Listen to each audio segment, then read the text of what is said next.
विद्यार्थियों, UP board में कभी नहीं ऐसा हुआ है कि जब वाराणसी पाठ से कुछ ना आया हो। ये कक्षा 10 के विद्यार्थियों के लिए बहुत ही इम्पोर्टेंट लेसन है। इस लेसन का नाम ही है वाराणसी। अध्याय 1 से है वाराणसी पाठ। तो पहले इसको हम पढ़ेंगे और पढ़ने के बाद एक एक पंक्तियों का भावार्थ आपको समझाएंगे। फिर आप उससे संबंधित जो भी प्रश्न है उसका उत्तर आराम से दे सकते हैं। देखिए, सुनिए।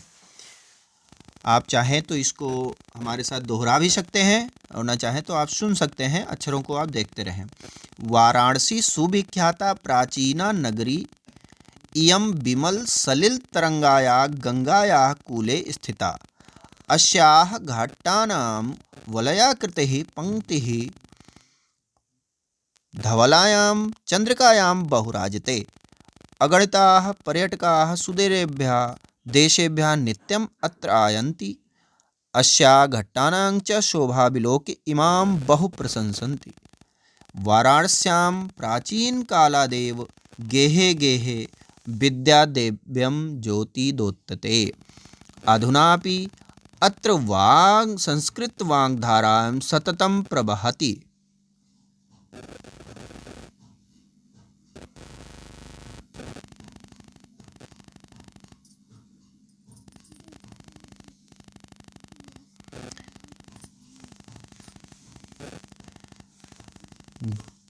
जनानां ज्ञानाञ्च वर्धयति। अत्र अनेके आचार्याः मूर्धन्याः विद्वांसः वैदिकवाङ्मयस्य अध्यापने च इदानीं निरताः। न केवल भारतीया अपि तु वैदेशिका गीर्वाणाः अध्ययनाय अत्र आगच्छन्ति। निःशुल्कं च विद्या गृह्णन्ति। अत्र हिंदू विश्वविद्यालयः, संस्कृत विश्वविद्यालयः, काशी विद्यापीठम् इत्येते त्रयः विश्वविद्यालयाः सन्ति। एषु नवीनां प्राचीनां च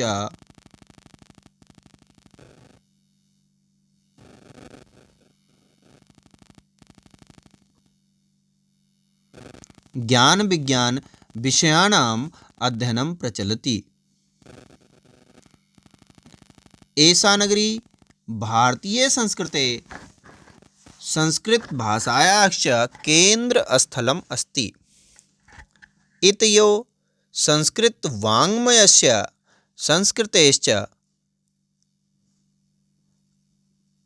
संस्कृतेश्च आलोकः सर्वत्र प्रसरत्यः। मुगल युवराज दारा शिकोह अत्र आगत्य भारतीय दर्शन शास्त्राणाम् अध्ययनम् अकरोत्। सा तेषां ज्ञानेन तथा प्रभाविता अभवत् यत् तेन उपनिषदाम् अनुवादः पारसी भाषायां कारितः। इयं नगरी विविध धर्माणां संगमस्थली। महात्मा बुद्धः, तीर्थंकरः पार्श्वनाथः, शंकराचार्यः, कबीरः, गोस्वामी तुलसीदासः, अन्ये च बहवः महात्मना अत्र आगत्य स्वीयान् विचारान् प्रसारयन्। न केवल दर्शने साहित्ये धर्मे अपि तु कलाक्षेत्रे अपि इयं नगरी विविधानां कलानां शिल्पानां च कृते लोके विस्तृता। अत्रत्याः कैसेयशाटिका देशे देशे सर्वत्र स्पृह्यन्ते। अत्रत्याः प्रस्तरमूर्तयः प्रथिताः इयं निजः प्राचीनपरम्पराम् इदानीमपि परिपालयन्ति। तथैव गीयते कविभिः मङ्गलं मरणं मङ्गलं यत्र विभूतिश्च विभूषणं कौपीनं यत्र कैसेयं सा काशी केन्मीयते। अब पहले कुछ शब्दों के अर्थ हम जान लेते हैं, फिर पूरे पाठ का अर्थ जानते हैं। सुविख्याता बहुत प्रसिद्ध, प्राचीना पुरानी, विमल सलिल तरंगाया, इसमें 3 शब्द जुड़े हैं। विमल सलिल तरंगाया यानी स्वच्छ जल की लहरों वाली। गंगाया गंगा के, कूले तट पर, घट्टानाम घाटों कि वलयाकृति ही घुमावदार आकृति वाली, वलयाकृति घुमावदार आकृति वाली चंद्रिकायाम चांदनी में निरताः लगे हुए हैं गीर्वाण वाण्या देववाणी संस्कृत के अध्ययनम प्रचलति, अध्ययन चलता रहता है, इतयो यहीं से, संस्कृतेश्च संस्कृति का, प्रसृतः फैला, कारितः करवाया, स्वय्यान विचारान प्रसारयन अपने विचारों का प्रसार किया, शिल्पानांच शिल्पों के, कृते लिए विस्तृता प्रसिद्ध है, कैसेय साटिकाः रेशमी साड़ियाँ, स्पृहन्ते पसंद की जाती हैं, अत्रागत्य यहाँ आकर के, अत्रत्याः यहाँ की, प्रस्तरमूर्तयः पत्थर की मूर्तियाँ, प्रथिताः प्रसिद्ध हैं, मीयते मापी जा सकती हैं। अब हम इस पाठ का हिंदी अनुवाद जानने वाले हैं, तो चलिए शुरू करते हैं हिंदी अनुवाद। यहाँ से ध्यान दीजिए, जहाँ से लिखा है वाराणसी सुविख्याता प्राचीना नगरी, इसका मतलब है कि वाराणसी बहुत ही प्रसिद्ध प्राचीन नगरी है। वाराणसी बहुत ही सुविख्याता मतलब होता है बहुत ही प्रसिद्ध, प्राचीना नगरी प्राचीन नगरी है। इयम विमल सलिल तरंगायाः गंगायाः कूले स्थिता, इयम विमल सलिल तरंगायाः गंगायाः कूले स्थिता, इसका मतलब हुआ कि यह, इयम माने यह, विमल सलिल तरंगायाः स्वच्छ जल की तरंगों से युक्त गंगा नदी के किनारे स्थित है। अस्याः घाटानां वलयाकृते पंक्तिः धवलायां चंद्रिकायां बहुराजते, इसका मतलब होता है इसकी जो घुमावदार घाट वाली जो पंक्तियां हैं ये धवलायाम चंद्रिकायाम, धवलायाम चंद्रिका मतलब धवल माने होता है सफ़ेद, श्वेत चांदनी, सफ़ेद और चांदनी रात में बहुत ही बहुराजते बहुत ही अच्छी लगती हैं। अगणिताः अगणिताः पर्यटिका सुदूरेभ्यः देशेभ्यः नित्यम अत्र आयन्ति, यहाँ पर अगणिताः मतलब अनगिनत असंख्य यात्री, पर्यटक मतलब यात्री, सुदूरेभ्यः मतलब दूर दूर से, देश देशों से, नित्यम रोज, अत्र यहाँ पे, आयन्ति आते हैं।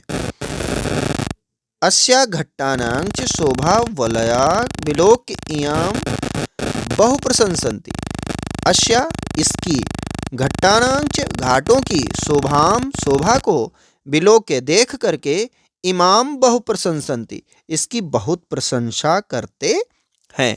दूसरा पैराग्राफ है, इसमें है वाराणस्यां प्राचीन काले देव गेहे गेहे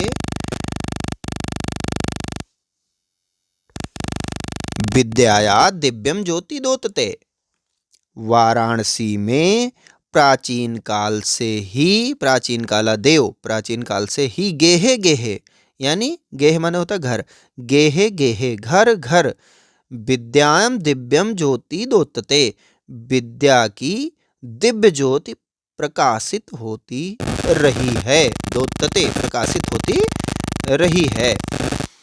अधुनापि अत्र संस्कृत वाङ्धारा सततम प्रवहति, अधुनापि, अधुनापि मतलब होता है कि जैसे हम कहते हैं यहाँ केंद्र स्थली है या कुछ है, तो अधुनापि आधुनिक में, आधुनिक अधुना शब्द लिया गया संस्कृत के अभी से यानी प्रेजेंट से, कि आज भी, अधुना अपि आज भी, अत्र यहाँ पे संस्कृत वाग्धारा जो संस्कृत की वाणी है उसकी धारा सततम प्रवहति हमेशा बहती रहती है, निरंतर बहती रहती है।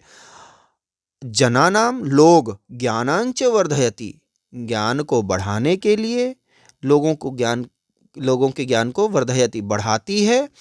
फिर है अत्र अनेके आचार्या मूर्धन्या विद्वांसा वैदिक वाङ्मयस्य अध्ययने अध्यापने च इदानीं निरताः, यहाँ पर अनेक आचार्य और फिर मूर्धन्य मतलब बहुत ही बड़े विद्वान, मूर्धन्य विद्वान सा बहुत बहुत बड़े बड़े विद्वान और वैदिक वाङ्मयस्य वैदिक साहित्य के अध्ययन के लिए अध्यापन के लिए अध्ययन और अध्यापन में इस समय क्या है, चा इदानीम निरतः लगातार लगे हुए हैं। इस समय भी बड़े बड़े विद्वान और आचार्य इस अध्ययन और अध्यापन के लिए लगे हुए हैं। ना केवल भारतीय अपितु बल्कि वैदेशिका गीर्वाण वाण्या अध्ययनाय अत्र आयन्ति निःशुल्कं च विद्याग्रहणन्ति। यहाँ पर भारत के ही नहीं विदेशी भी संस्कृत भाषा अध्ययन के लिए आते हैं और निःशुल्क विद्या ग्रहणन्ति और निःशुल्क विद्या ग्रहण करते हैं।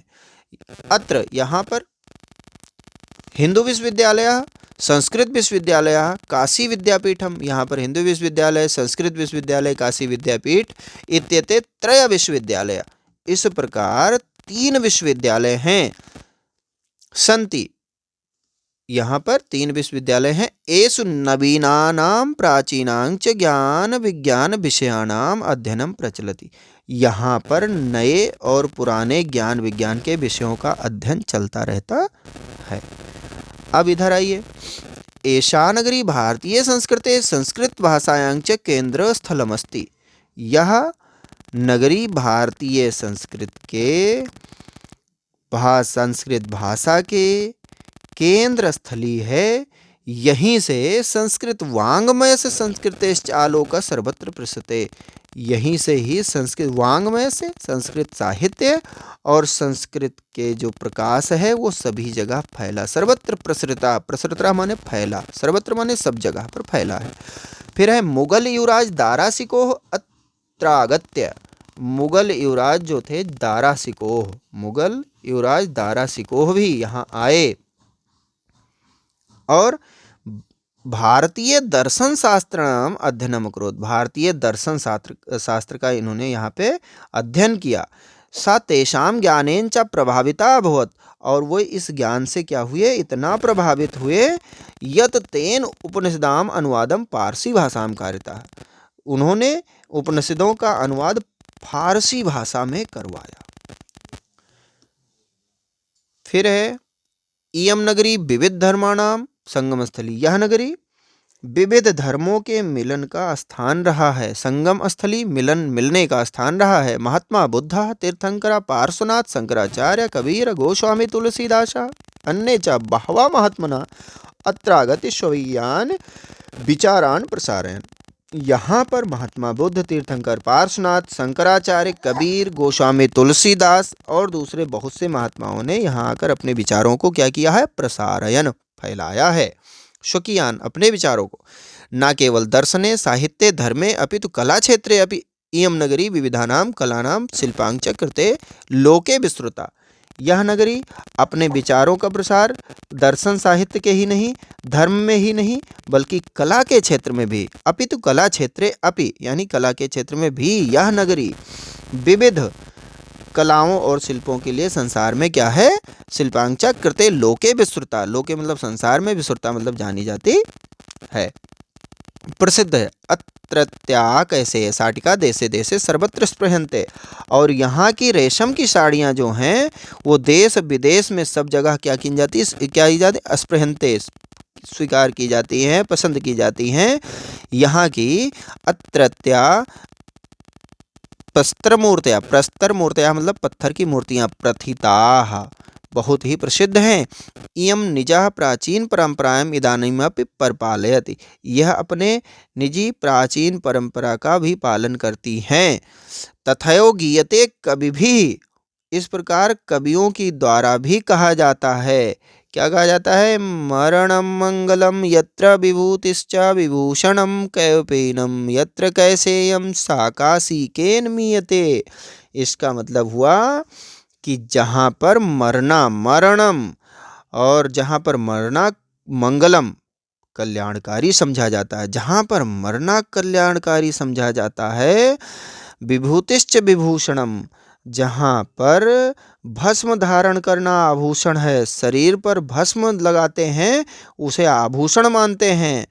और जहाँ पर कौपीनम, कौपीन जो लंगोटी बोलते हैं, कौपीनम कैसे यमशा, कौपीनम लंगोटी भी रेशमी वस्त्र है, वह काशी किसके द्वारा मापी जा सकती है? सा काशी के नियते, वह काशी किसके द्वारा मापी जा सकती है, अर्थात उसकी समता किससे की जा सकती है? इसकी कोई समानता नहीं है, यह अद्वितीय है।